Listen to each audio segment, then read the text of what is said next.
Well, great evening, and welcome to Powerhouse Authors Unite. I am ecstatic and beyond excited to be here tonight to celebrate some incredible authors. So, if you are an author out there, then come and celebrate your fellow authors. If you're an aspiring author, I want you to get your notebooks, your pens, I want you to get ready because it is time to learn from these incredible authors tonight. So we're here to celebrate, we're here to learn, we're here to be uplifted, and I promise you, you will not be disappointed. So it's 90 minutes of excitement, 90 minutes of learning.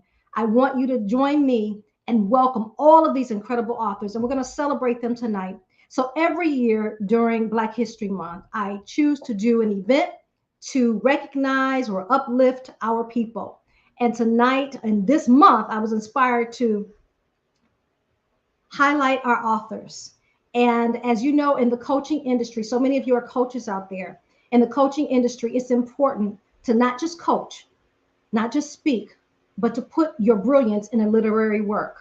And so tonight, these authors are going to share with you their inspiration, some of their challenges, and their triumphs. So let's get ready to meet our first set of authors. First on deck is none other than Elder Gwen Cohen.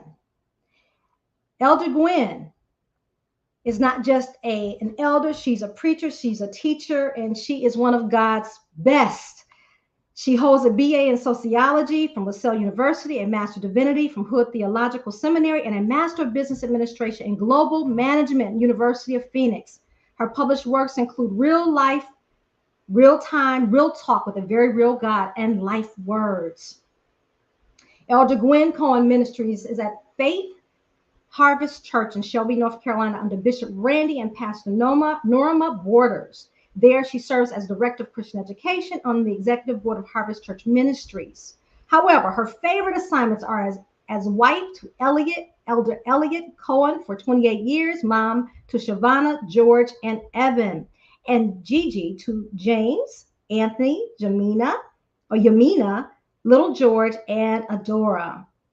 She has been in ministry for more than 25 years, and she is an absolutely incredible individual. And I'm so proud to call her my sister and my friend. So that's Elder Gwen Cohen. Next on deck is none other than Coach Jennifer Jackson. Jennifer Jackson empowers women to break free from traumas that grip, helping them understand its impact and cycle so that they can reclaim their lives with confidence, healing, and forgiveness. As the author of It Didn't Break Me and co-author of several impactful works, including Cost Me Everything and Women with Unshakable Faith, she shares her journey of overcoming trauma and finding purpose with passion and perseverance through leading and the guidance of the Holy Spirit.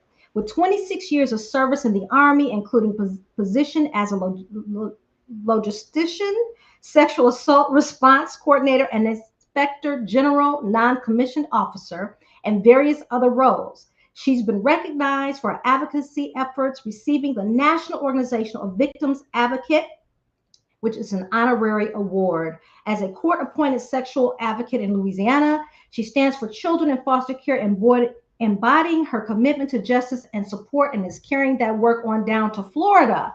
And having confronted her own trauma cycles, she's dedicated to guiding others through their journeys, providing tools and resources to break free from the past and live authentically as intended by a higher purpose. So that is Coach Jennifer. And this is her book, It Didn't Break Me. Then there is, next on deck, Mr. Clint from Flint, as we call him. Clint from Flint was raised in the Great Lakes state of Michigan to a single mom. There, he was raised with 7 brothers and sisters, and he grew up, as he says, in the projects of Flint, Michigan. He first graduated from high school and was the first to attend and graduate from college. And he also taught as a substitute teacher. I first met Clint when we were working on a campaign, and he is a brother who has a master plan and he can help you work through anything. So I want us to welcome Clint. He said his goal is always to help people become the best version of themselves as he continues to grow into the best version of himself. And so I'm so very excited to welcome my friend, Mr. Clint, Arthur Clint Williams, to the stage. And then finally, for this hour, for the first 30 minutes, is none other than Deborah Dalton. Author Deborah Dalton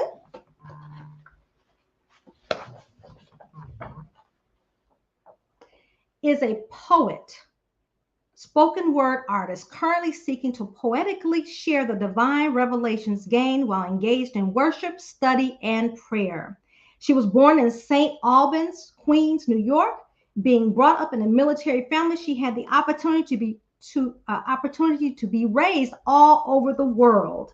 While enrolled in pre-engineering program at the University of Arkansas at Pine Bluff, she was an active member of the John McLean Ross Players and performed in the following plays: The River Niger, Tobacco Road, Othello, A Raisin in the Sun, Aladdin's Lamp, Fences, and The Shadow Box. She received an Irene Ryan Acting Award nomination and an Acting Achievement Award in the Southwest Collegiate Regional Competition. Her first book of a collection of poems is entitled Book Becoming Aware. Her second book is A Mother Solace, Healing Words. She currently works on a collection of poems, and actually she has just launched the newest book, which is a book of Ecclesiastes. Koheleth, the teacher, Koheleth, my muse. So let's welcome to the stage all of our authors. Elder Gwen. Good evening. How are you? And how is everyone? Let's welcome Coach Jay to the stage. Let's welcome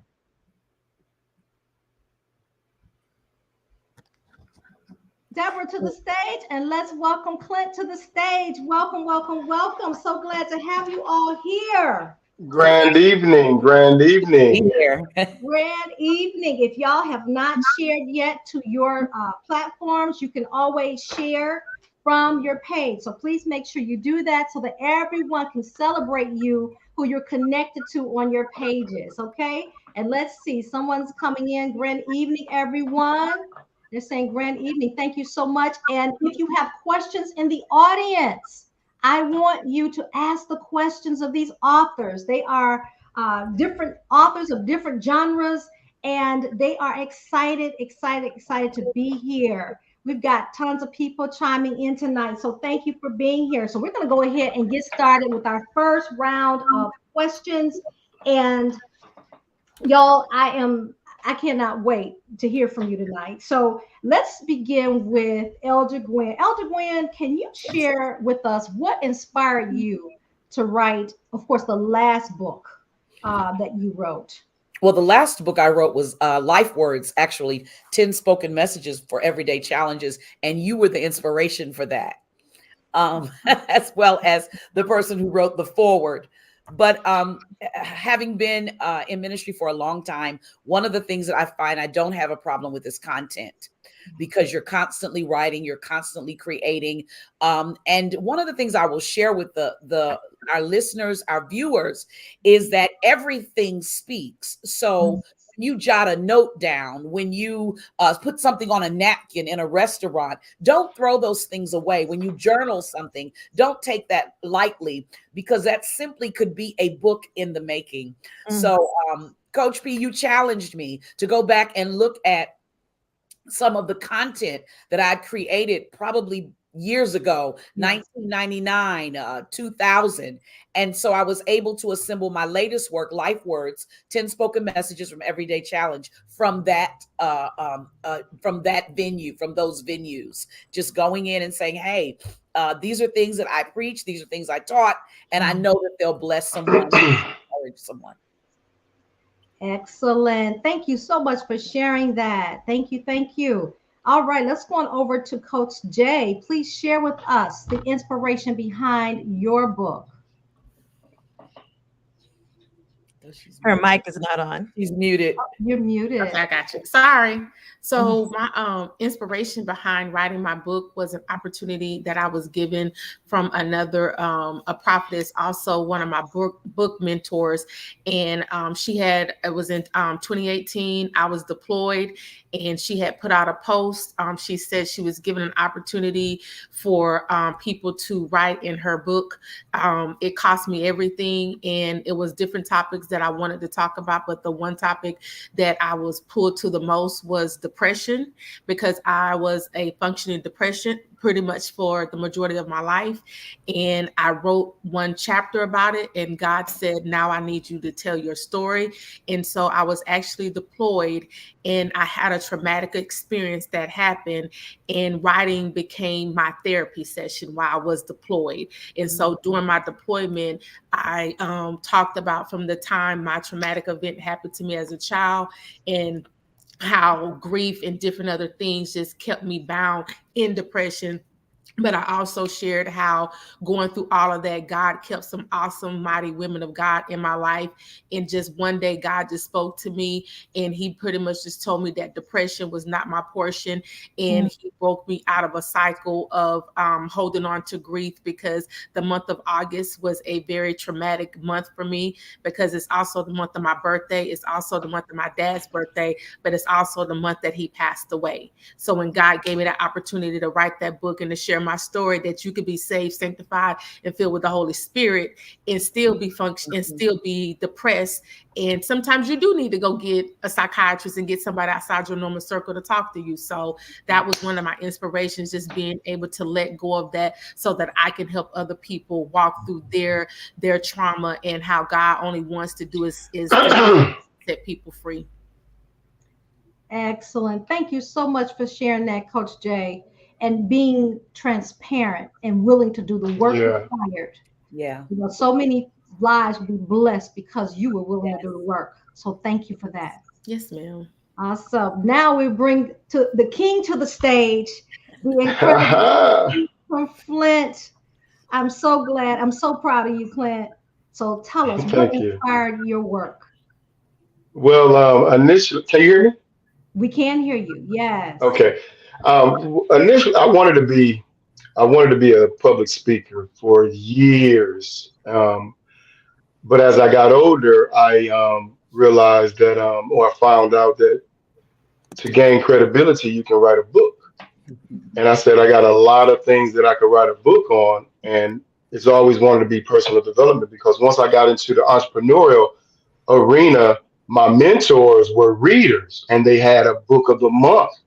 Either you read the book 10 pages a day, or you listen to 30 minutes of audio.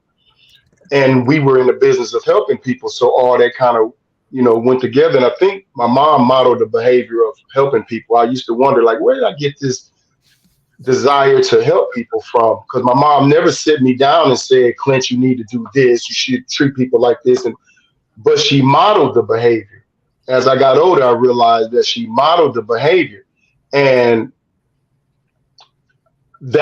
I took a liking to that. So when it came to writing a book, I said, what can it be the topics that I could use?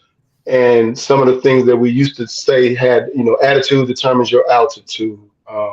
You never lose until you quit, and all those things. And I decided that this is a collection of affirmations and quotes.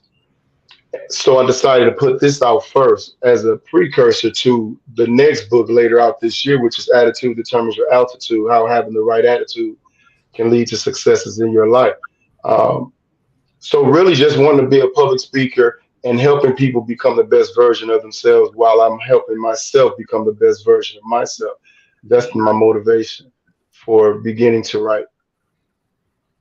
Awesome. Thank you so much, Clint. I tell you. You're welcome. Thank you for having me. You're welcome. You are welcome. And now we're going to go over to Deborah Dalton. So same question. What inspired your body of work? Well, this particular book, the one that's most recent, which is called Koheleth, My Teacher, Koheleth, My Views, came about when I was around 12 years old, and there was a scripture in the Bible that really confused me and made me struggle with. And it was Ecclesiastes 1:1. And that is meaningless, meaningless. Everything is meaningless. And reading that scripture as a new Christian, I'm like, how in the world is something about God meaningless? Right. So I'm like, this makes no sense. So I put that to the side and I walked with Christ, and I went through different iterations of understanding what it means to be a child of God, dealing different spiritual leadership, and the discussion of prosperity versus living a world where bad things happen. And then I'm listening to the discussion of prosperity. You pray well enough, you tithe well enough, good things are going to happen to you. But in the back of my mind is Ecclesiastes 1:1. Meaningless, meaningless, everything is meaningless. So wrestling with my call to be in the ministry, this scripture was so prominent. And and as I delve into it, you have the typical verses in that book that people talk about, the time for everything verses, the 3-strand cord verses, and even talking about eat and drink because for tomorrow you may die. But you go through and read everything and realize this is not a very pretty book on the surface. And what does this book mean as a child of God? So as a spoken word artist, I would occasionally write pieces about Ecclesiastes. And about 3 years ago, I said, you know what? I'm going to sit down and go by this book by book, pericope by pericope, and write a piece that speaks to my lived experience about the book of Ecclesiastes. So in my book, you will actually see where I go through every book, every section, and I write a spoken word piece or a poetic piece about it to really flesh out what it means what does it mean to me to live out my life with this book, seemingly my theme in the ministry. And what does it look like? It deals with life, living, grief, community, and then the end result you get to at the end of the book. So it's really struggling with what does it mean to be a child of God in a world where everything doesn't go well, and how do you still hold on to it? What really has meaning, what doesn't have meaning, and how to find your place in community. And I was called so much to write this that I finally just sat down and did it. And I got attached with a great accountability group called Community Literature Initiative out of California, where they really held my feet to the fire and made sure that I wrote every day. We would meet every week and put our stuff together until we got this book together and published. Wow, that's awesome. Thank you so much. Thank you. And thank you for helping so many out there who, I want to say, I don't like the word struggle, but struggle with the word, because is that the word? Struggle with the word. And you have brought the word to life, even though it has its life of its own, don't get me wrong, right? But to help those who struggle with it to really be able to comprehend and be able to connect even more. So thank you for your work. Yes. So what I'd like to do now, I want to pose the same question to all of you. And if we can do a quick round robin, what I want to know is, how long did it take you to write your book? And then how did you publish your book? So Elder Gwen, we'll start with you. This work actually, I procrastinated a bit on it. I will tell the story that Coach P shared with me when I was talking to her about a place I was stuck. She said, well, have you written the book? And I've heard your messages. I've heard you speak. And have you written them down? And I went, nah, and kind of procrastinated on it. Came back to it probably about 2 or 3 months later. And one of the reasons for it in that space, in that time, was simply what you were saying, Deborah, is making things plain for people. When you go to church and grow up in church and you hear these messages and everything seems like fire and brimstone and all of that, you want to make plain messages. So I realized that a lot of messages that I had done are plain messages. People would walk up and say, I remember 10 years ago when you preached this, when you preached that. And so it was just a matter of it took about 3 months to just really, when I focused. Now, let me say this for those of you that are listening, You can do it, but you got to focus. So I set a parameter. I wrote an hour in the morning, an hour in the evening. Now, typically it takes longer, of course, but I wrote an hour in the morning and an hour in the evening. There was no time, nothing was going on. That was Monday through Sunday. I wrote an hour in the evening and an hour in the morning. Excellent. I set aside that time. What I would say is you've got to set aside your time to write. Excellent. Thank you. And how did you publish? I published through Amazon. It was self-published, correct? Self-published through Amazon. Yes. Thank you so much. Coach Jay, how long did it take only? And then how did you publish, please? So I started writing in my book, and I started writing in January.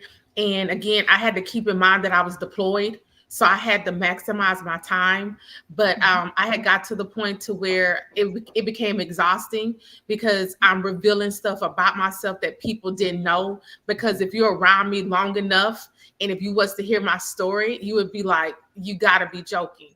So literally in the first chapter of the book, or the forward, I actually put in there, it's April the 19th of 2019. And I'm putting in there saying that, you know what, I was getting ready to not write this book because of shame and just different things. But it took me, but I actually finished writing it in August of 2019. Okay. So pretty much an 8-month time span. And I actually published it on Amazon. Okay, excellent. Thank you. So I'm going to go to Clint and then Deborah. If you can only tell me again, tell us how long it took you to write, and then how did you publish, please? It took 9 months, January to September, and I published through Amazon. Excellent. Self-published through Amazon. Amazon. Okay, awesome. Thank you. And Deborah, please. It took me 23 years to write this book. Wow. Years to focus on it. And I shopped my book amongst some publishers, and I was picked up by a small press called World Stage Press out of California. And they published my work. And as a poet, that's something big. Not many poets are able to get picked up and published. I'm very, very honored to be one of the called World Stage Press poets, to be a published poet. Wow. And it is, you can find it on Amazon, Bed Bath & Beyond, Barnes and Noble, or World Stage Press, yes.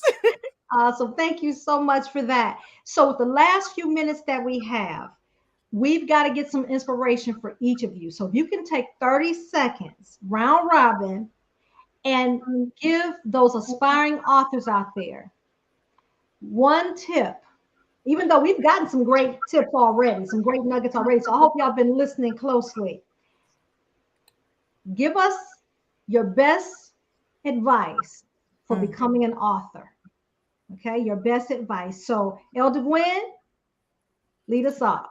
Oh, and you can also share. No, just share that first, and I'll come back around. That's okay. Go ahead. Get started. Just get started.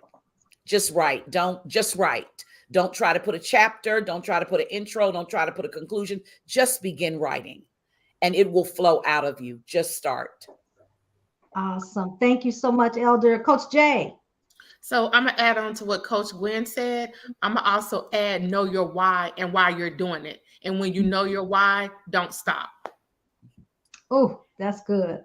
Okay, can someone put these in comments? We need some nuggets in comments, please. And we've had quite a bit coming in. Clint, what would you say? Find your passion.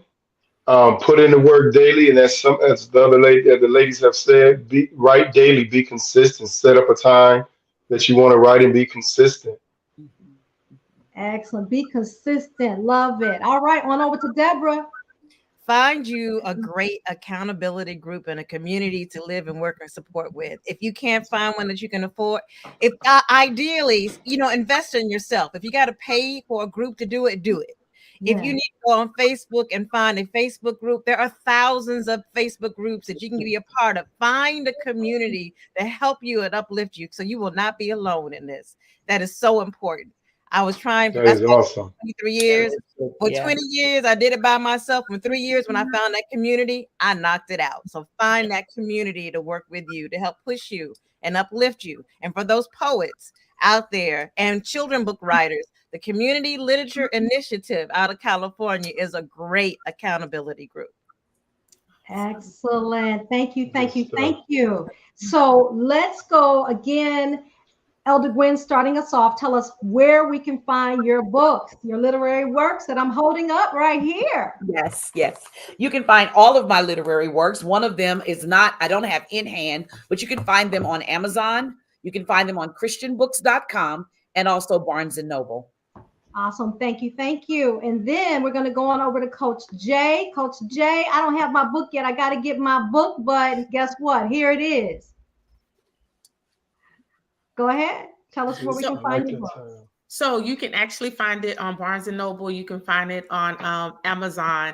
So, I mean, it's out there. It's out there. All right. Awesome. All right, Clint, holding it up and proud of it. Right? Yes, ma'am. All right. You can find it on Amazon.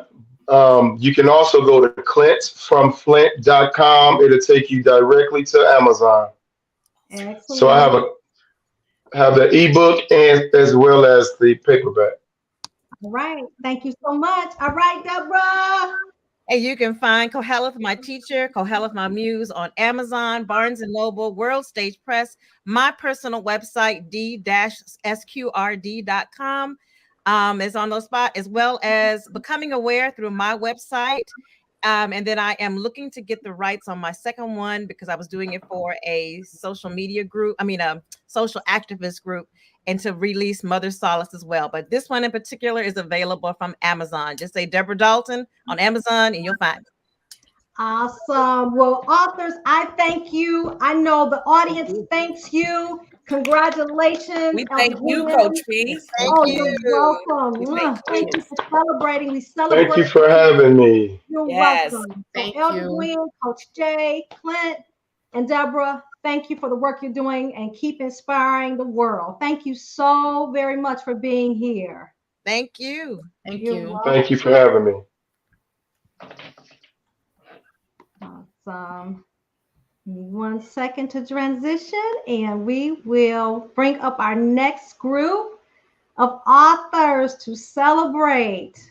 I hope y'all are enjoying it. We had some great comments coming in, some great people who are here. We said congratulations. Gwendolyn Moore said congratulations. Woohoo! Yes, clintfromflint.com. So thank you so much, Carol, for supporting us. And she's putting all of your, how you can connect with the authors and get their works in comments. So please do check the comments. All right, excellent. So we're going to bring up our next set of authors. And I am going to keep the party going. So give me one moment and I am going to bring each of them to the stage. So our first author in the second segment is my sorority sister, hailing from Texas. That's Soror Kim L. Benton, and she is the Vice President, Product and Marketing at Frontier Communications. She's a senior executive responsible for overseeing and managing the development and marketing of the wholesale segment products and services. So she shapes product strategy, drives growth, and builds a strong brand and customer base. She spent over 25 years in the telecommunications industry, holding various executive leadership roles. Kim attended Tennessee State University, where she received both her BBA and MBA. During her undergrad studies, she joined the United States Naval Reserves. She spent 11 years in the reserves as a cryphologic technician and received an honorable discharge. She's a new author, brand new author, with the recent release of her novel, An Unseemly Love. This is an exciting writing journey that has been a dream achieved. For extracurricular activities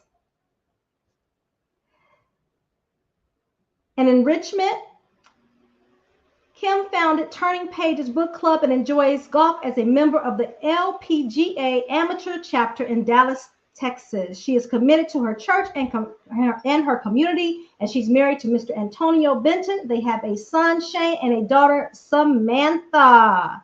So welcome, welcome, welcome, Kim. We're looking forward to hearing from you. Our next author is none other than Miss Vivian King. Miss Vivian King hails from Milwaukee, Wisconsin, and she is an award-winning author, speaker, communications consultant, and connector who founded Vivian L. King Connections after writing When the Words Suddenly Stopped, Finding My Voice Again After a Massive Stroke. The book was an Amazon bestseller after Vivian appeared on Good Morning America. It received a 2021 Outstanding Book Award from the National Association of Black Journalists, first in health and wellness at the 2021 Author Elite Awards, and a first, 2, second, and third place medals in the 2022 Book Fest Awards. Vivian is a professionally trained voice actor and facilitator with an extensive career in journalism, public relations, and community relations. She has served as an executive in the healthcare and grocery industries. During her award-winning broadcast career, she worked at television stations in Louisiana, Texas, Michigan, and Wisconsin. She's a native of St. Louis, and Vivian received her journalism degree from the University of Missouri, Columbia. So welcome, welcome, welcome, Vivian. And now we go on over to our next author, who is Mrs. Val Day. Val Day is a certified coach and professional facilitator who specializes in developing leaders and teams with over 25 years of successful corporate and ministry leadership experience. Val has a sincere passion for people and a genuine commitment toward their success. Her ability to instantly connect with any audience is amazing, as is her manner of influencing others using a perfect balance of wisdom and humor. Regardless of the setting or event, Val leaves participants captivated and inspired to succeed. Training or conference topics include, but are not limited to, creating high-performing teams, embracing diversity and inclusion, building trust, leading through change, effective communication, and cutting through conflict. So that is Val Day. And then last but not least is our husband and wife team. Our husband and wife team is none other than my brother from Detroit, Mr. Edward Gowans, and my sister from Michigan is Stacia Masar. Edward was born in Detroit, and he is a graduate of Michigan State University in East Lansing and holds a Bachelor of Science degree in computational mathematics. Ed has enjoyed a long career in the information technology and is currently the vice president of the services now products at Citi. And Stacia, his lovely wife, is a born Spartan, having been born and raised in the East Lansing area. And she holds a Bachelor of Arts and a Master of Business Administration, both with a marketing concentration from Michigan State University, and is a healthcare marketing executive with a talent solutions company. They are the parents of two amazing humans and enjoy exercise, serving in the reading ministry at their church, watching their favorite comedies and superhero movies over and over again. And so proud of my Sora. She's now the vice president of marketing at Vizient.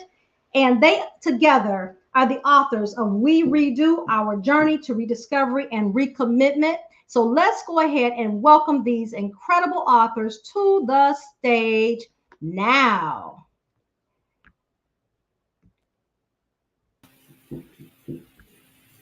Hello, hello, hello. Hey. Good evening. Great evening, great evening. Okay, we are missing one, huh? Let me see. We are. It's okay. That's my beloved. Hopefully he will be joining soon. I think we were trying to join from 2 different places using the same StreamYard account. So hopefully momentarily he'll be back. Okay. Awesome. So let me see. Did we get Kim? Oh yeah, Kim's out there. Kim's got to come up here. Hello there, Kim. Kim's like, where am I? I'm like, where are you? Okay. We're going to dive right on in. And what I want to do, I want Kim, if you can go first, please, and share the inspiration behind your book. Okay, thank you. First of all, thank you so much for having me. I really appreciate this opportunity. I am getting that question quite a bit. And as a new author, I try to dissect it into 2 pieces. One is just my inspiration to write. So it really came, I had a book club in Atlanta for about 10 years. And we read all types of books, all types of genres. And I just got very passionate about reading and discussing books and having dialogue with the ladies in my group. So really my inspiration just came from reading to write. And then specifically writing this book. First of all, I was texting Stacy and I said, am I the only person in here that's not having a spiritual book? But I had this story in my mind. My book is an entertainment book. It's fiction. It's romance. It's a little racy in certain parts. But really, I just have this couple in my mind. I've got about 4 or 5 stories about this couple I've had for like 20 years. And it's almost a movie. And so when I decided to write, it was just a no-brainer to write the story that had been in my head for so long, to put pen to paper. So that was my my inspiration. Awesome. Yes. Thank you so much for that, Kim. Thank you. No, and you'll hear all types of genres of books. So don't feel like you just so happen to be in the first section. But I do love the Lord. I love him. I love the Lord. Yes. Thank you for that. Thank you. All right. So now we're going to bring up Vivian King. So can you please share your inspiration behind your book? Absolutely. So my book is When the Words Suddenly Stopped. I had it upside down. When the Words Suddenly Stopped, Finding My Voice Again After a Massive Stroke. So it's not necessarily a spiritual book. However, it does include faith. It is about the unexpected stroke that I suffered in 2013 that robbed me, a former television anchor reporter, of the ability to speak for 3.5 weeks. I did not have high blood pressure. I did not have history of stroke in my family. I was relatively active. Doctors said birth control pills over the age of 40 is what caused my stroke. And while I received immediate and unparalleled medical care, I believe my faith, family, and friends literally converged to lead me from trauma to triumph. And when I shared the cause of my stroke, after, of course, I recovered, literally half the women I talked to had been surprised and were surprised about the link between birth control pills and stroke. And so because of that large disparity, I wanted to share my story to help others in similar situations and really to begin the dialogue about this health risk, because so many women did not know. And so I've started that dialogue, and I continue to have that dialogue ever since I wrote this book, and that makes me really happy. Awesome. Thank you, Vivian. Thank you for having the courage to tell your story. So many people need to hear your story. So thank you so very much. Thank you. All right. So let's bring Miss Val Day. Hey. Here in Charlotte to the stage. Please share with us your inspiration behind your book. Personal experience. When I got called into ministry over almost 30 years ago, I knew 2 things. I knew first and foremost that I was called to help other believers grow. And then the second thing I knew was that my life was supposed to be an open book. So fast forward a number of years later, experiencing all types of drama in all phases of life, I realized that if I'm struggling with this thing as a believer, as believers, we think we know that we're called to lean on God when times get tough. We're called to trust God with our path and to allow him access to turn us into the women and men that we're called to be used for his purpose. And I found myself getting caught up in all types of drama, work drama, relationship drama, church drama. And I realized, if I'm going through this, others are too. And so I really used personal experience, my own journey of being able to find ways to put the drama behind me so that I could become the woman that God had created me to be. So drama is an acronym, and it's 5 strategies. It's developing discipline. That's the D. It's reevaluating relationships, all of your relationships. First and foremost, your relationship with God and as a believer. It's adjusting your attitude. It's managing your motivation. What do you do when all hell breaks loose. And then the A in drama stands for having an action plan before you need it. So I actually just took that acronym, took my own personal life stories, and wrote this book actually 6 years ago. And this is a remix of the book. And so I'm really excited to relaunch it, to republish it, to be able to help others who are on this journey.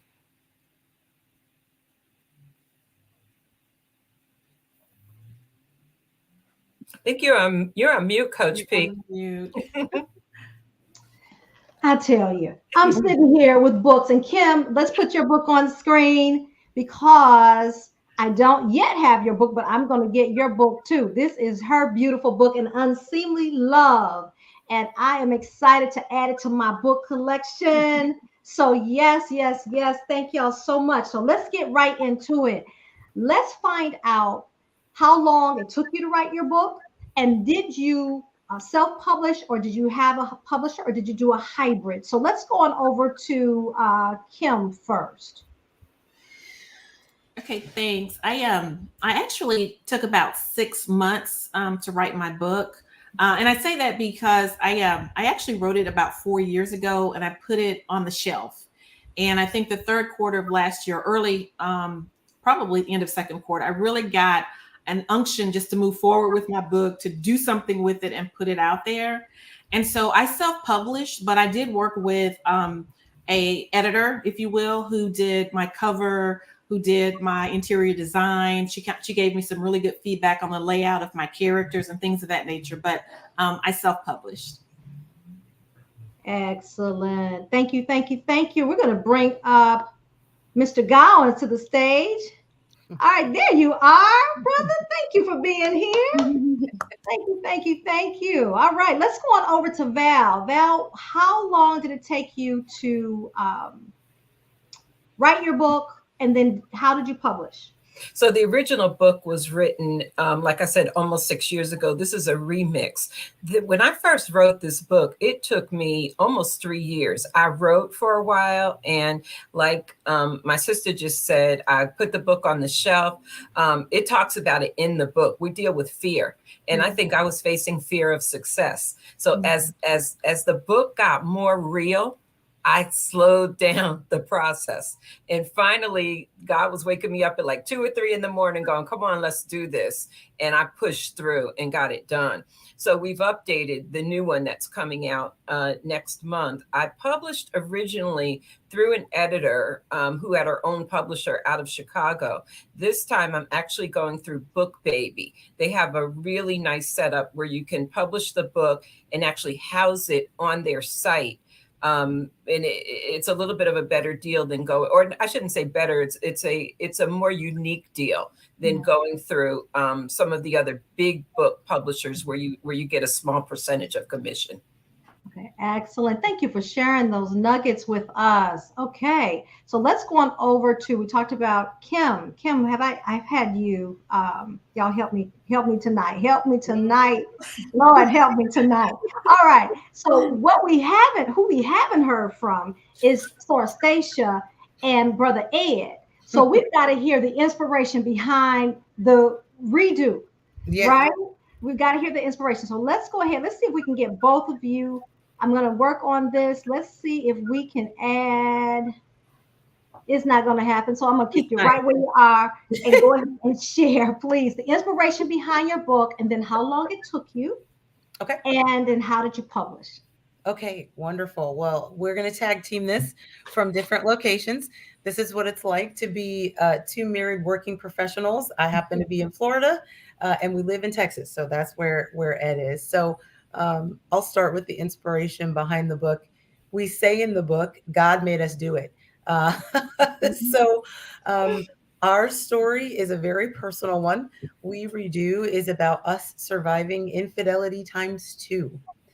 And how even the best marriages, especially when they appear perfect from the outside, really take a lot of work and wiring and trust in God in order to make it through. And we definitely fell victim to that. It was a very, very difficult time, as you might imagine. But we realized after not just surviving, but thriving in a marriage after suffering from infidelity, that we needed to tell our story to other people so that they can understand that you can overcome things that you made a vow to not accept in your life. I absolutely had a vow to never allow myself to be cheated on. And as many of us know, just if you want to hear God laugh, tell him your plans, right? And who were we to tell God that we weren't going to go through this and still provide him the glory at the end? So that's really what our story is about, how to manage those ups and downs more proactively than we did, and how you can survive even the worst if it befalls your marriage. Anything you want to add, honey, before I go on? No, you covered it very well. Okay. Do you want to talk about maybe how long it took us to write the book and what we did to prepare for the journey? Yeah, I can do that. So, hey, everybody. I'm Ed. I'm Stacia's other half there. And so for us writing this book, like you said, we felt like it was something that was pressing on our heart to talk about, the difficulty of dealing with infidelity. So when we finally made the decision to write the book, which took us about 8 months to get the book published from start to finish, what we started out was thinking about how we wanted the book to flow. And the way that we approached it was using music. And so we had songs lined up, things that meant something to us, that we know people sometimes equate, feelings to songs as it has something personal for them. And so we used music. And the next thing to do, we wanted to kind of have a certain way to tell the same story, about marriage, a unique way. So we sectioned the book off in She Do, which is Stacia's tale, He Do, which is my tale, and then we come together with Redo. And we had our chapters lined that way to kind of just give a summation of what we were feeling going through that. So it kind of takes us we take both different sides from the start of the marriage, through the difficulty, and how we came out on the other side. And the Redo is just kind of like our lessons learned from how do we just balance from that difficulty time that we had. Excellent, excellent. And so the Redo, it includes other couples. Is that? So that's our next book, y'all. So we Redo in February of 2021. And on Friday is the launch of our new book, and it is called We Redo 2 TOO. Oh, wow. And that book features stories from 4 different couples, married for a total of 89 years, which is just absolutely amazing. And they detail their stories using the same format, She Do, He Do, and We Do. And it also comes with a Spotify playlist, just like the first book did. So you can kind of read and bop along to the music and really songs that will stir your soul. And what we found with this coordinating author project was, for the authors in this new upcoming book, it was so cathartic for them. Whether you've had a difficulty like we've had or not, you have faced something in your marriage. If you've been married longer than 5 minutes, you definitely know that. And so for them, it was very cathartic to go back through some of those things and really document, how did they make it through? What advice would they give other couples? And it really opened them up to each other's stories as well. And one of the most important things I think that I have heard since we published the first book, and I'm sure we will hear it this time, is people say, I'm not alone. I thought it was just me. Yeah. I never would have opened up about that story. In fact, when we told our parents we were writing this book, my mother was like, no, you don't do that. You don't talk about that. And I remember saying to her, it's because we don't talk about that people suffer. Yeah. That people either suffer in silence, people get divorced when maybe they didn't have to. And so we are going to be bold. We are going to trust God, and we are going to tell the story. And so for us, it's come full circle to have people say, you don't know what that book meant to me, because it meant I wasn't alone. And work through it. So we know that's going to happen with this book too. That's right. That's right. That is so right. And I tell you, I love the institution of marriage. I absolutely do. And you two, I call you one of my favorite couples, because it's one thing to be married and go through your trials and tribulations together, but it's a whole nother level when you allow God to use you both to tell the story so others can be blessed by your experiences.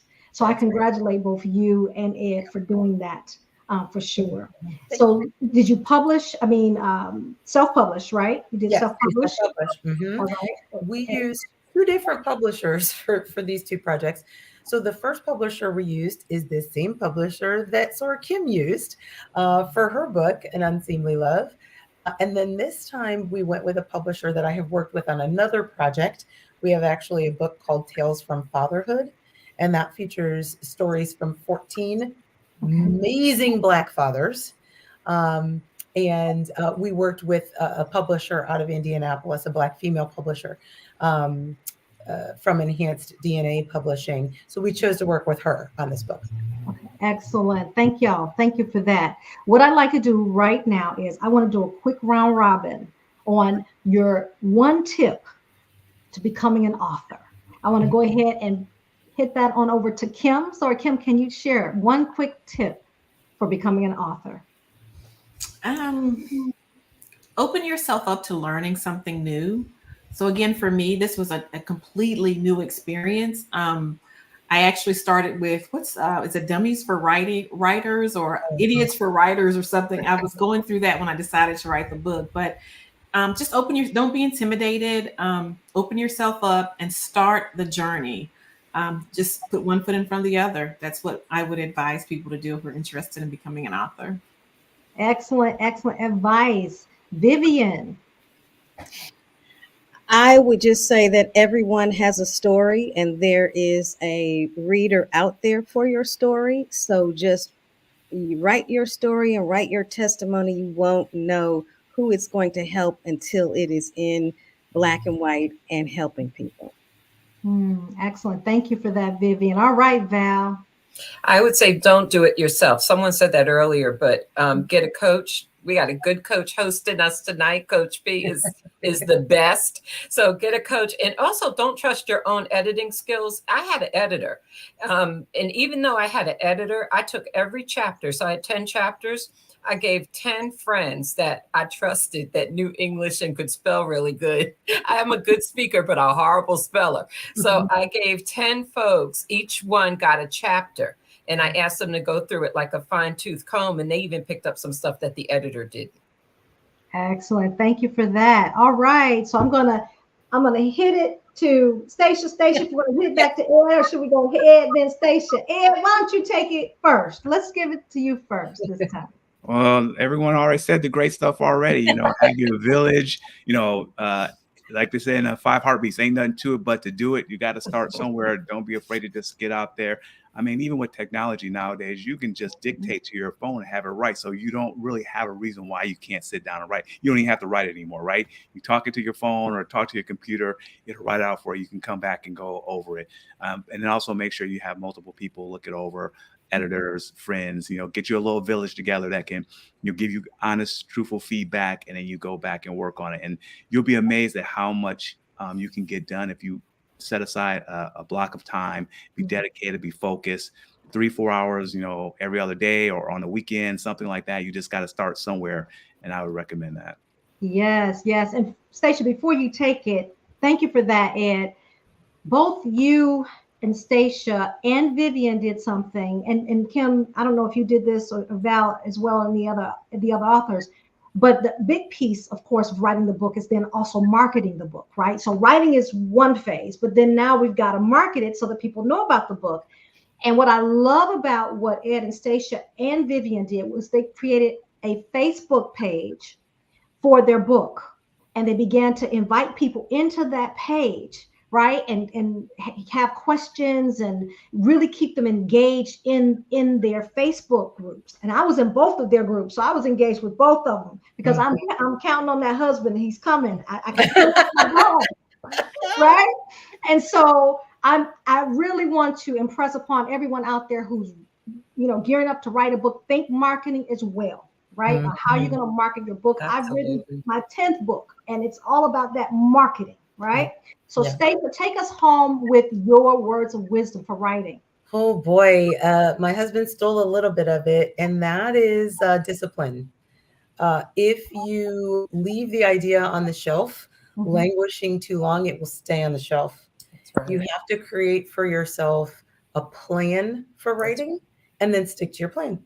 I do that at work. Most of us do that at work if we have other professions and jobs. And so we really had to do that with this book as well, particularly because we were writing separately and then having to come together to write a section. And so we said, hey, every weekend it's 2 hours on Saturday, it's 2 hours on Sunday, and we stuck to it. And so I think that that's critically important. Otherwise, you will find yourself languishing for a really long time. And that discipline can carry over into the marketing piece that you just suggested, because just marketing it at the beginning isn't it. You got to keep it going and keep the conversation and your audience engaged with you. Excellent, excellent. And Vivian, I like what you just put in the comments, actually. It took a year. You want to go ahead and share that? It took a year for me to write because I was in neurological ICU for a month. And so I didn't know what was going on. So I used to be a television reporter. So I had to interview my care circle to fill in the gaps of what happened while I was unconscious. And so interviewing them was really cathartic. I know Stacia mentioned the cathartic way and the cathartic feeling that you get when you're writing, and they were able to fill in the gaps. I was able to really put together what happened while I was in the hospital based on everybody's input. And so it was really a fun experience and a rewarding experience to involve the community that helped me recover to help me tell the story too. Tell the story. Well, excellent. Well, I have enjoyed each and every one of you tonight. And again, I applaud you. Your first book, second book, third book, very first book, Kim. Woo-hoo-hoo! Yes. Vivian, yes. Congratulations. So very proud of each of you. And I'm just thankful to have all of you and then all of the other authors in my circle. Can y'all imagine these incredible people in y'all? So y'all better get some folks like I got some folks in my circle. We're honored to have you in ours. Yes, you are so supportive. Thank you, thank you, thank you. So thank you. What I want to leave with is, where can we find your books? So let's start with Kim. Kim, where can we find your book? So my preference would be if you guys go to my webpage, KimBensonAuthor.com. You'll be able to link from there to get the book off Amazon, but you'll also be able to get insight into some other things I'm doing around events. I'm starting Conversations with Kim, conversations starting with a K. And I'll be in Atlanta in a couple of weeks. I'm doing different book clubs and, getting feedback on my book and getting ready, hopefully, for the next one. So, yes, congratulations, Kim. That's exciting. All right, Vivian. I would say go to vivianlking.com. You can access Amazon. You can access Audible because I have an audiobook as well. And you can even get the book from me. So you can find all of that out on vivianlking.com. Awesome. Thank you. Thank you. All right, Val. Yeah, only on the website. And so you see the website there. It's DAY. Don't forget the ELIGHT coaching.com. Excellent. Thank you, Val. All right, Stacia, take us home. The Gallant's got to step our game up. We need our website to actually be built. So all of our books are on Amazon. Our Tales from Fatherhood book that I mentioned does actually have an Audible version, so you can hear the dads reading their own stories. So you can find We Redo, Tales from Fatherhood. We Redo 2 will be launching on Friday. So we'll be happy to take your orders starting on Friday. And I actually was an author in a book called Mentoring Moments, and that also is on Amazon. Amazon. That is awesome, awesome, awesome. And what we're going to do, authors, for all the authors who are here today, we're going to go back to our where we posted live. So we're live right now on Facebook. We're live on LinkedIn, and we're live on YouTube. We're going to go and post all of your links and how people can follow you, all of your social media handles as well. That will be listed there. All right. Great. So thank y'all so much. Let's give them a round of applause. Applaud each other. Thank you. And we are gearing up for our final group of this evening. So thank y'all for joining us. Thank you. Thank you. Thank you. Thank you.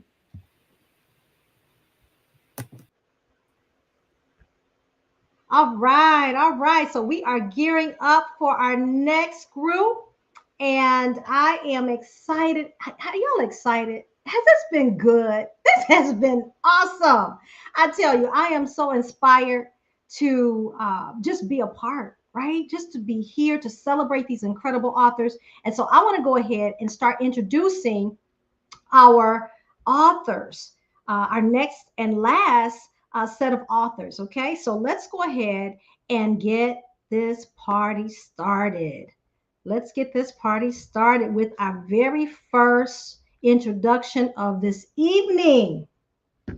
Our very first introduction of this evening is Mr. Vance Taylor, my brother here out of North Carolina. I'm so very, very excited to have my brother here tonight with me, with us, and he's holding it down for this last session. Vance A. Taylor is a certified life coach who specializes in relationships. He is the owner of Advance to Grow Coaching, LLC, a coaching business focused on helping men and women find healing, growth, and transformation from divorce, separation, and broken relationships. He has a passion for helping people find joy in living a healthy, balanced, and fulfilling life. As the co-founder and former co-host of Between Love and Hate, a relationship podcast for single, married, and divorced men and women, Vance has helped individuals and couples from across the world find hope, inspiration, and motivation to foster stronger relationships. He was featured on the cover of Charlotte magazine, where he shared his story on overcoming adversity during and after divorce, and has been a guest speaker at various workshops and media platforms. Vance holds an undergrad degree in accounting from East Carolina University and an MBA from North Carolina Central University. He is a proud father and recent author of the book entitled You Were Born to Heal: Hope and Transformation from Divorce and Separation. He lives here in Charlotte with me and enjoys traveling, anything adventurous, reading and listening to anything that inspires, exercising, and spending time with friends and family. So that is Brother Vance A. Taylor. Next on deck is my sorority sister, incredible woman from Detroit, Michigan. That would be Miss Zandra Wimberly. So glad to have Miss Zandra here tonight. And Zandra is an incredible author. She is an innovative and accomplished entrepreneur, author, business, and transition coach with expertise in human resources, public health, and child nutrition. Zandra has held director's positions in the public sector in the following industries: transportation, public health, and education and agriculture. She has developed policy, implemented the structure for agricultural programs, and spearheaded employee engagement and wellness programs. As an entrepreneur, Zandra was the first Black woman to own a commercially sold baby food product in the United States. She founded Little Lamb Baby Food Company in 1997 and launched the line in stores in 2004. Zandra is now living her dream, working as a business consultant and coach under Dream Z Enterprises, LLC. Zandra holds a Bachelor of Arts in Communications from the University of Michigan and a Master of Public Administration from Wayne State University. She is a wife and mother of 5. Y'all heard me right. 5 beautiful children, young adults. In her spare time, she enjoys making videos, movie night with her family, reading, writing, and candle making. So that is our author, Zandra Wimberly.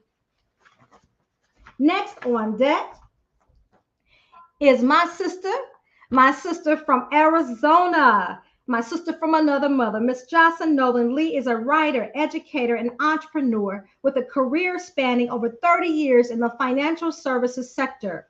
She's a seasoned expert in business development and product marketing. Her leadership has been instrumental in fostering growth and innovation, especially within community banks and fintech companies.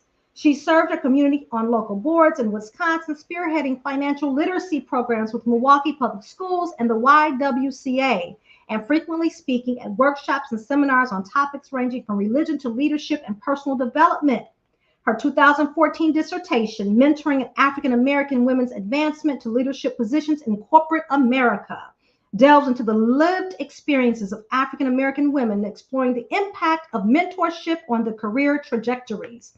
Since stepping away from corporate America, Jocelyn has channeled her energies into writing, blogging about personal growth, and exploring other creative outlets. As an adjunct professor and mentor, she's passionate about uplifting others. Jocelyn holds a BSM and MA in Religious Studies from Cardinal Stritch University, an MA in Education from Grand Canyon University, and a Doctor of Management and Organizational Leadership from the University of Phoenix. Again, she resides in Arizona with her beautiful family. This is Dr. Jocelyn Nolan Lee.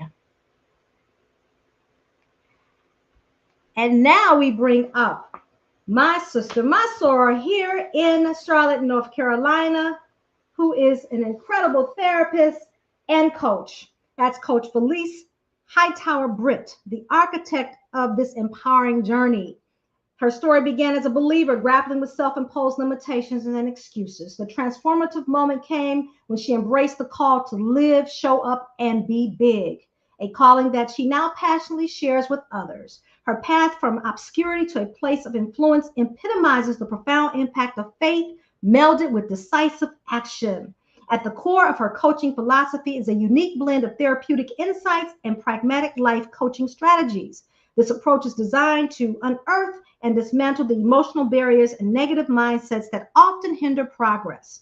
Her expertise particularly shines in aiding high-achieving women who battle anxiety and overwhelming stress. Together, we work on unlocking their potential, aligning their life's actions with their deepest values, and steering them towards a life balance and fulfillment. And last but not least is my brother from Detroit, Michigan, and that would be none other than Brother Daniel Baxter. Daniel Baxter is a charismatic and confident public speaker who is passionate about Black history. He obtained his undergrad degree in political science with a minor in Africana studies from the University of Detroit Mercy. Also, he pursued his master's degree in history with a focus on the first and second Great Migration and its impact on urban cities of Wayne State University. Professionally, Daniel fulfills his role as the Chief Operating Officer of Special Projects and Absentee Voting for the Detroit Department of Elections. Formerly the Director of Elections for the City of Detroit, he was appointed by Detroit City Clerk Janice M. Winfrey in October 2015, a role he previously held from January 2006, August 2013. As a child, Daniel grew up in the famous Dr. Ocean Sweet home on Detroit's southeast side. His parents, William and Ruby, purchased the home in 1958. In 2004, he was instrumental in obtaining nation, state, and local historical designations on the Sweet House. In 2008, he received the prestigious Education Award from Preservation Wayne State for his dedication to landmark history. In 2018, he worked with city officials to secure a $500,000 grant from the National Park Services to restore the Sweet Home. And now I want to welcome to the stage these incredible authors. Yes, hello, welcome, welcome, welcome. So glad to have you all. So glad you are here. And we're going to keep coming on in here. Yes, there we are. We are all here. Hello, everybody. Hello, hello, hello. Oh, yes, y'all are bringing up the rear. Thank y'all for being here tonight. What I'd like to do, we're going to jump right on in. And what I'd like to do is we're going to have Vance. Vance, if you can lead us off and share with us the inspiration behind your book. Oh, wow. So thank you for having me first, Coach P. I am honored to be here. You know, the inspiration was really about helping other people dealing with divorce or separation or even broken relationships. There's a lot of social, mental, emotional challenges that come along with that process. And I started out by just writing all that stuff down. It was so, for me, therapeutic. It helped me to get all this stuff off my chest. I had a lot of things that I was dealing with. And I'm like, you know what? I went from turning it into a bashing session to really healing, right? Healing myself through self-therapy. And I was able to start to talk to people that had been through a divorce or a separation or just dealing with relationships in general that weren't working. And what I was discovering was that, hey, I wasn't alone in this situation. You know, a lot of people were struggling with how to rebound from broken relationships. So with that, I said, you know what, let me just write some stuff down. And I started writing, and I just couldn't stop. So I just kept writing and writing. And my whole goal was to help prevent those who were going through a divorce or separation fall into some of the same pitfalls and traps that I fell into, not only from my marriage, but from the healing process. What things should you not consider doing in order to heal properly? So, you know, as I was thinking about it, I was also doing a podcast called Between Love and Hate, and that just kind of helped fuel the fire, right? So people would reach out, they would ask questions about relationships in general, and I started adding that to the book, right? So not only are you going through a divorce or separation, but how do you rebound and open your heart again to trust somebody with your heart? So that was my inspiration. And you know, for me, it was more about sharing parts of my story, and then also sharing stories from my clients that were dealing with it, and how they not only are healing, but what's the transformative process, right? Challenges come up in life. That's just what life is. But how do you recover from that? How do you grow from that situation and become better as a result? So that was my whole inspiration for writing the book. And I'm super excited. I got it published back in October of last year. Would it be this one right here? That's it right there. All right. Awesome. Yes. Awesome. Thank you. Yes. Thank you. Thank you. Wonderful. Next on deck is Felice Hightower Britt. So, Felice, please share with us the inspiration behind your book. So I want to thank you for having me, and I love that introduction. I'm trying to figure out if did I write that, Coach B, because that was beautiful. But the inspiration, I have to be honest, it really, I can't take full credit for it, because God really dropped Be Big in my spirit, and it came from these last few years. I recognized from doing a lot of work and sitting at a lot of conferences led by women, for women, about women. And I was searching for something by going to these conferences, and I started realizing how much I was hiding, how much my insides didn't necessarily match my outside. And I always knew that I wanted to write a book. I always knew that I was going to be an author, told people, put it on things. And as I was going through this journey, God planted Be Big in me, which stands for boundless, empowered, bodacious, intuitive, and grandiose. And it was time. It was like, it's time. It's time for you to get off the sidelines. It's time for you to stop sitting in that seat and take a seat at the table. And so I wanted to show that transformation in this book by going back into my life, and how these years that I've been searching and really knowing that there was something on the inside of me, and I couldn't really figure out what it was. I knew that God was birthing something in me, and it was this.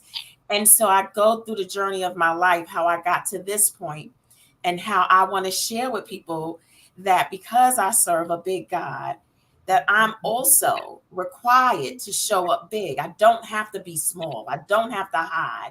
And it's not in a braggadocious kind of way either. It's just that as children of God, we have the ability to show the light that He gives on the inside of us and show it big. And so that's where the inspiration came from. And I'm not going to take credit for it, but I will for it. And so that's my inspiration. Thank you, Coach Felice. Thank you, thank you, thank you. Sora Z, excuse me, I have to be professional. Excuse me, Mrs. Zandra Wimberly is up next. Sora Zandra, come on, lady. Thank you so much, Coach P, for having me to share my story. So I will say, during the pandemic, and I'm here in Detroit, and I see my brother, I call him Danny. I think I should be official and say Daniel Baxter, but I see he's on your computer as well. But during the pandemic, Detroit, we suffered greatly. People were passing away at incredible numbers, and not just people that we would see on the news, but people that I knew. My cousin, my husband had, it seemed like a friend or a fraternity brother that was passing away every week, family members, co-workers. And I remember waking up one day, getting ready to go into a job that was a miserable, toxic place, and saying to myself, I cannot live and then die and not have fulfilled the purpose that God put me on this earth for. Because this right here, what I have to get up and go to help earn a living, isn't it. And so that encouraged me to take a self-reflection on what my purpose was and why I was feeling miserable and what I needed to do to get out of that place and to reclaim the joy, which I believe comes from the Lord, and have some happiness.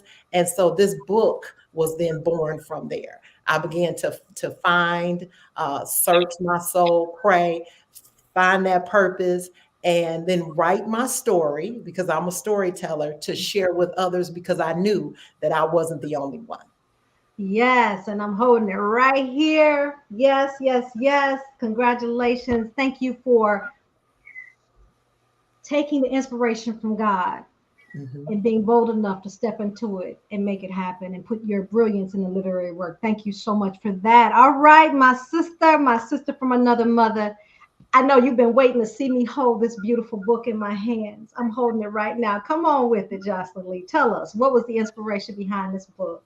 Coach Pam, again, my sister, thank you so much for having me and allowing me to be included in this prolific group of authors. I really enjoyed the evening so far this evening, and I'm humbled and appreciative. Listen, I was inspired to write this book because over the years I've encountered numerous women who felt that they had more to offer than what they were putting in the world. And as I thought about them, I said, gee, I know these women. I am these women. And so during the process of my own self-discovery, I said, you know what? I need to really kind of experience or relay these experiences to a wider audience. And so Stop Hiding was born. The theme for the book, Stop Hiding, and unlock your potential and embrace the 5 pillars of a growth mindset, is influenced by the work of a psychologist, Dr. Carol Dweck. Some of you may know her. And the way that I wanted to explain this, or the lens that I wanted to explain this story, came from differentiating between a growth mindset and a fixed mindset. Fixed mindset meaning that, you're feeling stuck and your attributes are unchangeable. And as a result, that may lend you to hide, okay? And so then the opposite of that is a growth mindset, one where you're constantly evolving, exploring possibilities, and kind of, reaching for self-actualization. So as I said, I am these women. I've experienced it. I've wanted to tell my own story. I created the 5 pillars, and the 5 pillars are belief, ability, self-insight, intellect, and spirit. And I sandwich all of those together with unguarded vignettes. My story is in there. I love to read, kind of an academic of sorts. So I mix some philosophy in there and some spiritual lessons in there and practical applications. Finally, in each chapter of the book, there is a self-reflection at the end of the book, so people that are reading it can apply. And then if they want a deeper dive, they can go to the end of the book in the appendix for Growth Mindset Toolkit. Awesome, awesome. I have to say this, Dr. Jocelyn Nolan Lee, thank you very much, ma'am. Thank you, love. Awesome, awesome, awesome. Okay, Brother Daniel, my brother from patronage all the way back to grade school is in the house tonight. I'm excited to bring you to the stage, my brother. I love to hear you speak. What's going on? I thank you so much for this opportunity to kind of share my story. But before I get into it, let me just say one thing. Zandra, can you hear me? Yes. Okay, Zandra, I've known you ever since you was in the second grade. You've always been, during those years, second grade to 12th grade, you've always been a quiet young lady. And just to see you live life out loud is so inspiring. You've grown and developed to be such a wonderful mother, woman, and everything else. So God bless you. So Thank you, brother. my story is my book is about a man, a black man who moved into an all-white neighborhood, and as a result, a mob came and tried to force him out of the home. Someone was killed, and everybody who supported him was arrested and charged with first-degree murder. They were exonerated, and as a result of their freedom, while they won the battle, they lost the war because his wife died, his daughter died, his brother died, and it's a tragedy in a way. But the truth of the matter is that one thing that I've learned in terms of history, if you don't know that history, you're destined to repeat it. So it's so incredibly important that we know from whence we've come, because what we learn from history is our footprints that got us to today. Our history justifies our today, and it inspires us to be greater for tomorrow. So the goal and objective of this book is to remind people of the ugliness of our past, the beauty of our past, that we might not ever experience that again. You know, we live in a world that's so saturated with hate crimes, uh, individuals not understanding and appreciating the fact that our greatest strength is our differences and our uniqueness. And when we learn to appreciate our differences, we go, grow, and glow and be everything that God called them to be. So it is my hope that every person that has an opportunity to read this book is inspired to be a better person, is inspired to be sensitive to our history, and know that we come from great people. And because we come from great people, we are great people, and our future is just as great. Thank you so much. Thank you so much, Coach Pam, for this opportunity to share. And God bless each and every one of you as you endeavor to let your light so shine so that God might be able to get glory in all the things that you do. Amen. Thank you. Thank you. Thank you. You know, as I was listening to each of you share, and even the authors before, I said, I could literally do a whole hour and a half with each one of you. But we only have like this much time. So I know we're probably gonna be a few minutes over because it is what it is. So y'all bear with me for just a few minutes because we got to hear from y'all tonight. And I want to switch it up a little bit now. And what I want to talk about, because there are authors out there, there are people who are aspiring authors, right? They've been sitting on books, they've been writing in their journals or writing on pieces of paper every chance they get. Oh, I think I want to write about this or write about that. But what I want to hear from you is, what was your greatest challenge? The greatest challenge you had to overcome to actually write your book. And I'm sitting here with your book too, Daniel Baxter. It's right here in my hands. Y'all, I love my books. Yes, I do. So let's go ahead and hit that over to Felice. Felice, can you share with us, what was your greatest challenge in writing your book? I think it was probably procrastination, and also it was letting life kind of get in the way. So a lot of times, you know, we allow life to give us the excuse as to why we're not moving on something, whether it's a loss of a relationship or a loved one, or if it's stress at work and not being in the job or the career that you think you're supposed to be. You allow those things to kind of put your dream off. And also I think a little bit of inner fear, not of failure, but of possibly succeeding and really accomplishing that thing that you know is on the inside of you, and asking yourself, can I really do this? Should I really do this? And so you being your own roadblock to not getting those things done, I think for me was a great challenge, because I knew I always wanted to do it. It just took me so long to just get there. And I just know that decisions are powerful. From that journey of just looking within myself and doing that self and personal development, I made a decision. I said, I'm gonna get this done. And I think one of your earlier authors was like, if you gotta pay people, I think it might have been Deborah. That was Val. Deborah was like, pay somebody. And I did. I paid somebody to hold me accountable.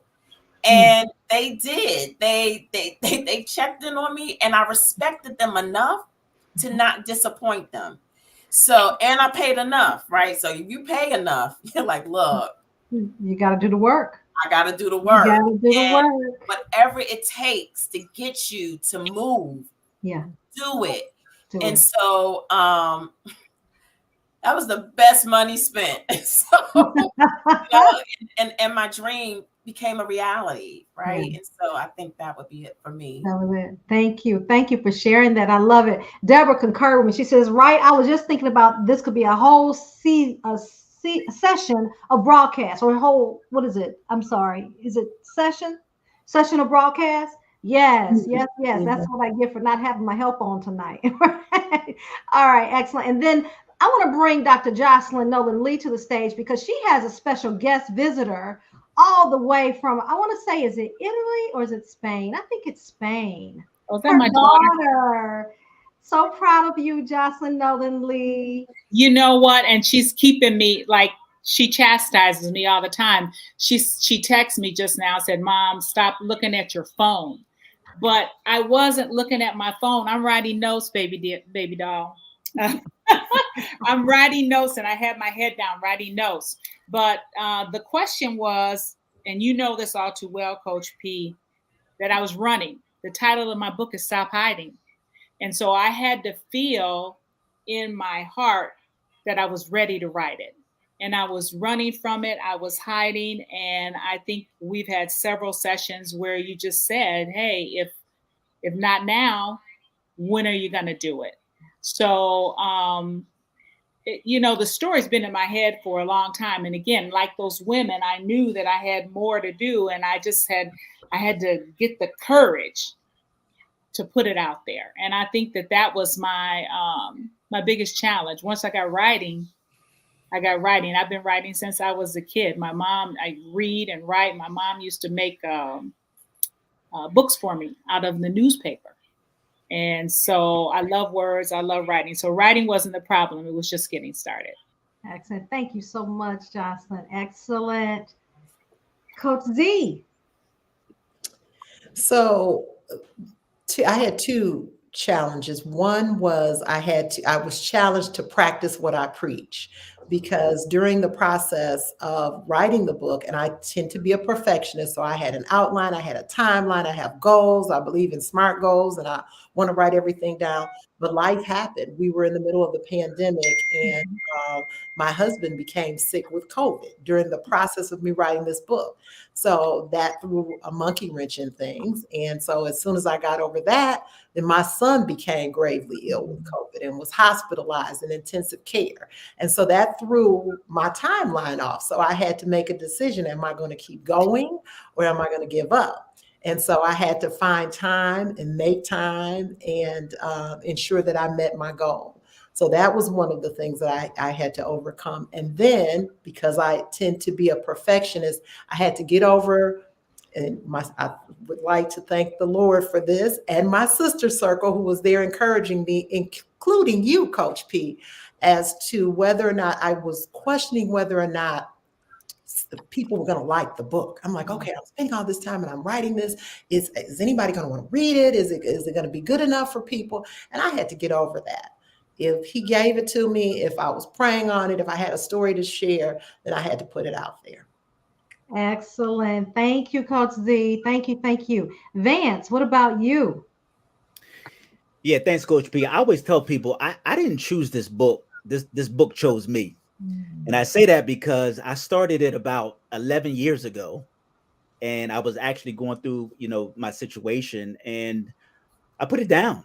I procrastinated. A lot of it was the inner critic.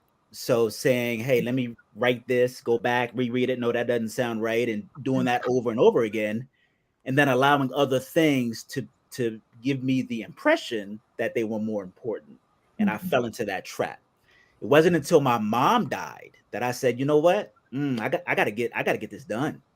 So for me, it was that inner critic. It was really just getting out of my own way to get this thing down on paper. And once I started, I couldn't stop. I kept going and I kept going. And the funny thing about it was I couldn't get away from it. So even in that 10, 11-year period, I put it down. I couldn't get away from it. I always felt something inside of me that said, hey, you need to get back to that. Or there would be a situation that would come up that would be around relationships of some sort. So that part for me was like, okay, let me finally get this thing down and get it on paper. But I also had to get some help. I put some money down, and of course, people only change when they have a compelling enough reason to. And my compelling reason was that money that I had put down, and of course, right, just helping other people and creating a legacy. From a male's perspective, right, we deal with situations and relationships and emotions differently. I wanted to be able to share that story too.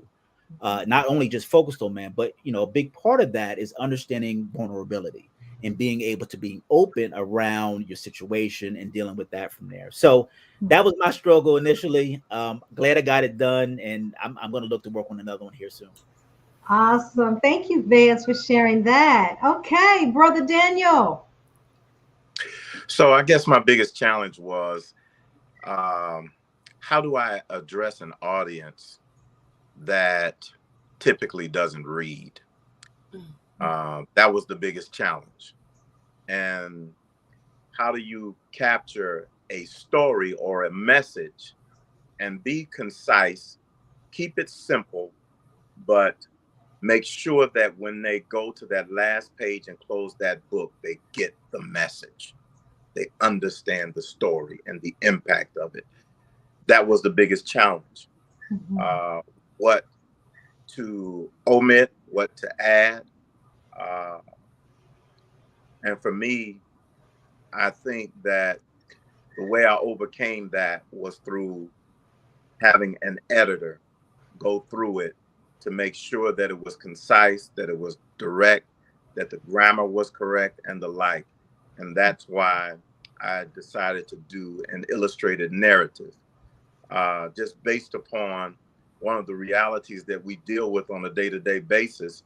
People get their information from Facebook, Instagram, and all of the other social medias, and their quick messages. And that's what dulls our senses in terms of reading. So that's the audience that I wanted to capture. And I believe that my book does a great job in capturing that audience and conveying that message. Yes, yes, it does. I wholeheartedly agree with that. There it is. Thank you, thank you, thank you. So, what I'd like to do now, and this is going to be a quick round robin, I want to ask each of you, what is that one word of advice you would give to an aspiring author, or all of the aspiring authors out there, because they should be watching, taking copious notes. If Dr. Jocelyn was in here taking notes, and she's already an author, right? So now, what would you say, Zandra? Don't be afraid. It seems like fear is the one thing that I think holds people back from doing something like writing a book. Oh my God, writing a book? I can't write a book. There are many resources out there, including ghostwriters, there are editors, there are coaches, there are people that will walk you through the process. So if there's a book that lives in you, don't be afraid. Reach out. Resources exist. Awesome. Excellent. Let's go on over to Felice. What would you say? So I can't sum it up in one, but maybe two. First, you have to believe that the story that you have, it may not be for everybody, but it's for someone. And you have to believe that you were meant for that one person, regardless. And then decide that you're going to honor that vision and that dream to write for that one. And you're going to get it done. Yes, excellent, excellent, excellent advice. All right, let's go ahead and get Vance in here. Vance, what would you say? I would say just be like Nike and just do it. Just get out of your head and just do it. There's no other way. You know, put the pen down, find time, and just start writing. If you get out of your head and you just start feeling what your story is, and just get out of your head, get out of your mind, and let the words flow. That's the best way to do it. Just do it like Nike. Just do it. Excellent. All right, let's hear from Dr. Jocelyn Lee. You actually helped me with this one, Coach P. Write to someone. Know your audience. I knew the women, and you actually helped me sit down, and I created an actual avatar. So whenever I was writing my message, I thought about this person that I was writing to. My avatar is actually me, but I was writing to that woman, and that helped me keep focus. That helped me write from my heart, and that helped me get through it because I could literally see my avatar, connecting with my message, and that's what I wanted to do. I wanted to connect. Excellent. Thank you. So proud of you, Jocelyn. So very proud of you. You made it happen. Thank you. Yes, and I love it. Deborah says, I'm really getting motivated to do more. I'm already thinking about my next project. That is awesome. All right, Daniel, let's bring us on home. What will you have to share with the inspiring authors out there? It's real simple. Pray first, get Amen. a pencil, get a piece of paper, and just start writing. That's it. I love it. Daniel always. He brings it home. I love it. I love it. Love it. Pray, get your pen and paper, and just get started. That's right. That's exactly right. And I love it. And I love what Becca says here. Becca said, such great advice from everyone. Wow. So thought provoking. Yes. Thank you, Becca. Hello. Hugs and kisses to you out there in Spain. Thank you for joining us this evening. Authors, well, it's time to wrap it up. So what we need to know is, where can we find your books? Coach Z, where can we find your book? So my book is available on Amazon, and it can be, and also Barnes and Nobles and all book outlets. So if you request it, they can order it, but Amazon is the fastest. Excellent. Thank you. How about you, Coach Felice? So you can go to Amazon. It's going to be on Barnes and Noble because my book just dropped on the 12th. So it's very new. So Barnes and Noble in a couple of weeks. And then my website, which is thebebigcoach.com. Excellent. Thank you. Dr. Lee? On my website, what is my website? Oh, yeah. MissJocelynLee.com. That's MissJocelynlee.com. My book is also distributed at Amazon, Barnes and Noble, other online retailers. Excellent. Thank you. Vance? Yeah, so my book as well, Amazon, all the major online outlets. I will have the Audible done by the end of this month, so be on the lookout for that. I also have it on two of my websites, so www.youwereborntoheal.com, or my coaching website is advancedtogrow.com. Excellent. Thank you. And Brother Daniel Baxter? My book is available on my website, ohsweetfoundation.org. ohsweetfoundation.org. .org. And I will give you a personal invitation to visit Daniel Baxter at the historic landmark if you're ever in Detroit, right? That's right. That's right. 2905 Garland. It'll be open to the public coming this fall. Coming this fall. That is awesome. So proud of you, Danielle. So proud of all of you. Thank you, authors, for joining us. Y'all have been incredible. And I wish I could just keep this going because I'm enjoying it. I'm learning. I'm motivated to do some more. It's like, how can I be more motivated? I am more motivated. Thank y'all so much. You have inspired me and everyone else out there. Y'all are just incredible. So Coach Felice, thank you so much for being here. Thank you. Coach Z, Zandra, thank you so much. Dr. Johnson, thank you for being here. Vance, brother, thank you. Daniel, I thank you so much. Y'all are incredible. Keep doing what you're doing and inspiring the world. Until next time, I'm going to share just a few words before we leave tonight. So thank you so much for joining us. Thank you. Thank you. We love and appreciate you. Thanks. Oh, I love you. Thank you so much. Thank you, thank you, thank you. Whew. My word, my word. All of you out there, thank you so much for joining us tonight. We have heard from 14 amazing authors from 6 different states. Can y'all just imagine being in the room with these prolific authors, all of them learning from each other, growing, because that's really what it's all about. I have just been, like I said, so inspired tonight, and I'm so ever grateful. Again, this was in celebration of Black History Month. So this 2024 Black History Month is in the record books with these 14 beautiful, incredible, handsome authors. And so I thank each and every one of you.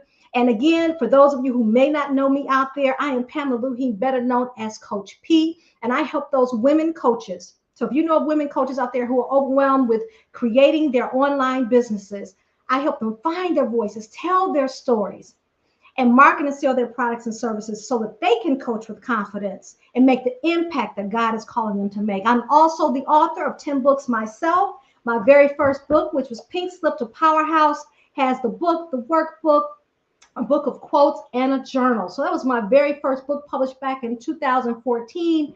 And then I have had the wonderful pleasure of creating, and I call this my Blood, Sweat, and Tears collection. These are for the past 4 years, I've created planning systems for coaches. And so the 5th one is coming out right now, next couple of weeks. It will be coming out. And so it's a planning system, a daily planner, and a strategic planning guide for my coaches. And then my latest body of work is the Powerhouse Coach in Motion, the ultimate planning system for new coaches. And so again, I thank you. If you're out there and you haven't written your book, what you waiting on? What are you waiting on? We have heard tonight that all you have to do is make a decision. We've heard to honor that decision. We've heard that you need a team, and we've got to believe that you can do it, and a team of people who support you. We also heard that you got to have a marketing plan. So there's writing the book, and then there's also how are you going to market it to get it out there to people. And last but not least, we heard just do it. Get your paper, get your pen, and just start writing. So thank you so much for joining us tonight. It has been an incredible and amazing time. Thank you, authors, for celebrating. If you're still here in the green room, go ahead and stay. We're going to have an after party. Sorry, y'all can't join the after party. So whoever's in the green room, we're going to have an after party for just a minute. So thank y'all. God bless you all. And just start writing. And if you were inspired tonight and you started writing your book, make sure that you comment again on my Facebook page, or those who have shared this to their pages. Comment, let us know that you're getting started, and give us a date that your book is going to be due. All right. So God bless you all, and make it an incredible year.